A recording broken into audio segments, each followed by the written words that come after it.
Hello guys, कसे आहात? तर मी रोज या महादेवाच्या मंदिरात येते. येथे आल्यावरती मी पहिल्यांदा देवाचे दर्शन घेते, त्यांचे पाया पडते. तेथून मी त्यांचे आभार मानते.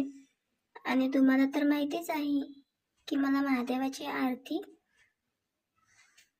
आणि महादेवाचे गाणे किती आवडतात. तर मग बघा, चला पुढे. यासाठी माझ्या व्हिडिओला लाईक आणि सबस्क्राईब करा.